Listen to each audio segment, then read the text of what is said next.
Op makes a post to gain support after realizing he wasn't as attentive to his girlfriend as the other boyfriend was during a double date. Op slowly tells on himself and information is revealed that he's a creepy super stalker. Posted by u/disastrous_motor_792. I'm a 21M, and I was out with my girlfriend, 21F, at a bar when we ran into her good friend from high school, Katie, fake name, and another guy she knows, John, also a fake name. Both are also 21. Apparently, John and Katie met at my girlfriend's house a few weeks prior when John came to buy something from my girlfriend's dad. My girlfriend was excited to see them both and asked what they were doing there, and they said they were on a date. We all talked for a bit and ended up sitting at a table together. For context, the original seating arrangement had me and John sitting across from each other, closest to the wall. The table was right up against the wall, while the girls sat on the outside. John immediately seemed irritated by this seating arrangement, even though he was sitting next to the girl he was with. Two guys were standing next to us after we sat down. As we started talking, John put his hand on Katie's arm and told her to trade seats with him. Katie looked a little confused but started to get up to move, and I told John to stop being such a prick if he wanted this first date to go well. John then told me to F off and sat down in the seat Katie had moved from. About 2 to 3 minutes later, a fight broke out between the two guys I mentioned earlier, and one of them got punched and fell back directly into John. When everything finally settled, I said, "Wow, that was crazy." John looked at me and asked, "So, am I still a prick?" If you had been paying attention to your surroundings, you would have noticed they were arguing before I made her move seats with me. And you would have known that's why I made her move seats with me. I understand that he thinks he's a hero or something, but he didn't make my girlfriend move. He was only worried about that girl. Now my girlfriend is mad at me because she says I was a jerk to him. So, am I the jerk here?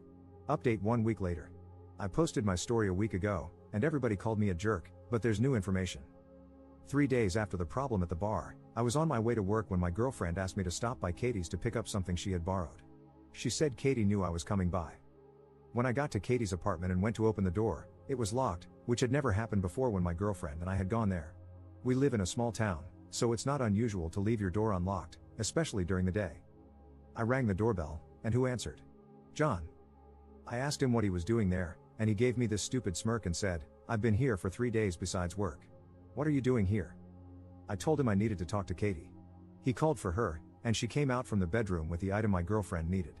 I asked her why the door was locked, and John, who was still standing there for some reason, decided to chime in, because I told her she needed to lock it so people don't just try to walk into her apartment like you just did. Katie has never locked that door, or at least, not when she knows someone is coming over. I told him that what Katie does in her own home isn't his business. If he's that worried, he can leave. He just laughed at me. So once again, he's trying to control Katie, and this time it's in her own house, where he has no say. I asked Katie to step outside with me, and she did. I asked if she felt safe, and she said she felt safer than she's ever been, but she rolled her eyes when she said it. I left and called my girlfriend to tell her about all of this. She got mad at me again and told me to leave John and Katie alone, but I'm really concerned about Katie's safety. My girlfriend hasn't heard from her in a few days now. I've tried texting Katie too, but my messages won't deliver. Relevant comments. Commenter. Dude, why are you obsessed with Katie? Op's response. I'm not obsessed with Katie. Katie can't see how John is, and it's dangerous for her. He's already controlling everything she does, and she immediately let him come to her house and tell her what to do there. Katie is being naive. Commenter 2. What do you think they were doing behind closed doors for 3 days? Playing Connect 4? Op's response. My girlfriend has told me that Katie has never slept with anyone before, and I assume she would know since they've known each other for years. So, no, I don't think Katie slept with him. Second update 20 days later. Some comments told me to reach out to Katie when I knew John wasn't around, which became hard to do because he was there every day. I passed by her house on the way to work, and I can see his car there. Editor's note, I couldn't find a single comment that told him to reach out. But I did manage to stop by 3 times and try to talk to Katie. She kept acting nervous when she opened the door, even more so when I asked her about John. I kept asking if she felt safe, and she kept saying yes really quickly before closing the door immediately. I tried to talk about this with my, now ex-girlfriend, but she got mad and broke up with me. I stopped by Katie's house that same day, and her neighbor said she had moved out. I asked where she went, and the neighbor told me she thinks she's staying with that nice boy who's been staying here. So I guess John managed to convince Katie to cut off all her friends and move in with him. I don't know where John lives, so I have no way of knowing if Katie is safe or not at this point. Their relationship has moved at lightning speed for no reason other than John wanting to have her under his complete control. I'm not sure what to do at this point. I just hope Katie is okay. Relevant comments. Commenter. Are you seriously this clueless? Katie moved in with John to protect herself from you because she knew you'd keep stalking her once you found out where she lives. Since you don't know where John lives, she feels safer there. Katie's dad and your ex aren't sharing any information about Katie's whereabouts because they're probably disgusted by your actions and know you're obsessed with her.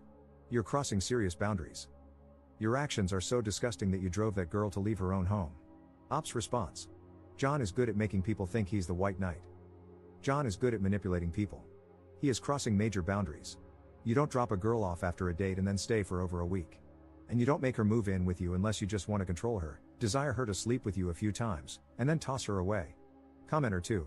You spoke to the man like twice, how have you drawn this conclusion? Ops response. Small town. You know people who know things. John has a reputation for being a bit of a player.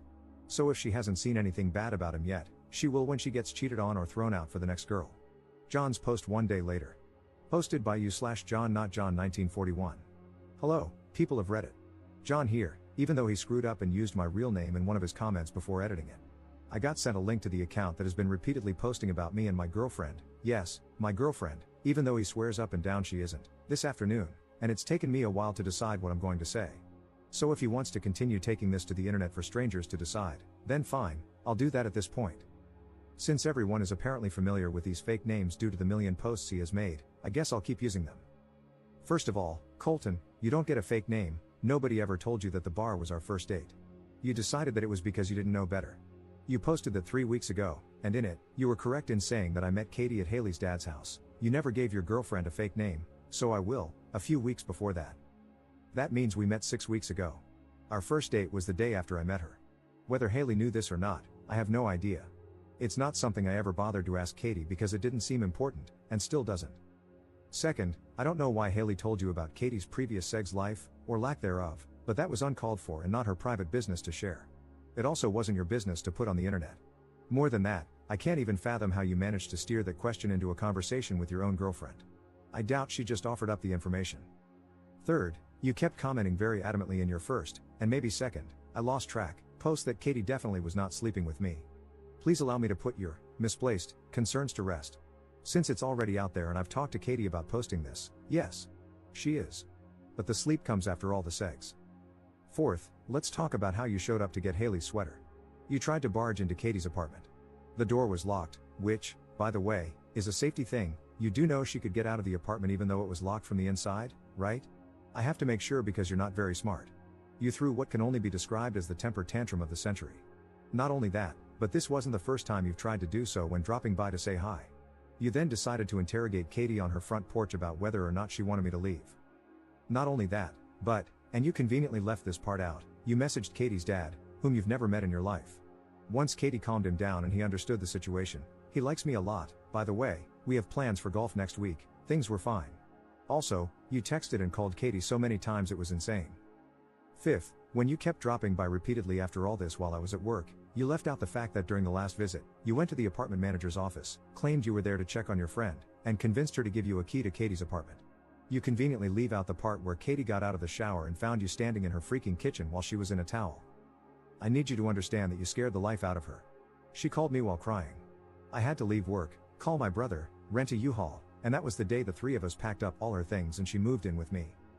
Sixth, in your comments, you've repeatedly said Katie wouldn't willingly be with me. Buddy, she's not chained in a basement. She has her own car, her own money, and everything. Nobody has taken away any freedom she had before she and I got together. Seventh, you mentioned in some of your comments that I have a reputation for being a player. I'm not even really going to address this other than to say, okay? And? Eighth, you described me as cocky and arrogant, and you know what? I'll give you that. I am, and I know I am. And you must think Katie has bottom-tier intelligence if you think she doesn't know it too. Ninth, Katie quit her job because you know where she works and she doesn't want to go back there. You can say a lot of things about me, and some of them might be true, but I can promise you that I'm not the one Katie is afraid of. You are. And lastly, stay away from my house. Stay away from Katie. Katie might be too nice and gentle to hurt your feelings. But I'm not. Relevant comments. Commenter. What was Colton like the first time he met you at the restaurant, when you switched seats with your girlfriend because of a fight nearby? Was he already excessively creepy and pushy? John's response. Not creepy or pushy, at least not that I saw or heard.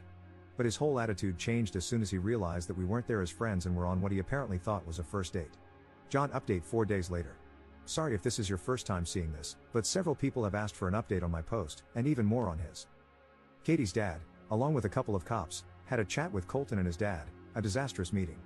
Apparently, his dad wasn't surprised but did lay down the hammer afterward. Colton didn't appreciate this. I got some texts tonight, he ever so kindly unblocked my number just to send them, but so far, Katie has been left alone. This is all I have for now, and I'm hoping his obsession is coming to an end now that his dad knows what he's been doing and, from what Katie's dad told me, is looking into solutions. I hope I'm not wrong. Also, another update, Katie got her old job back. Her boss called her, he was very understanding when she told him she was quitting and why, and told her she could work from home since she was his only office employee, and apparently, he doesn't know how to work any of his own systems.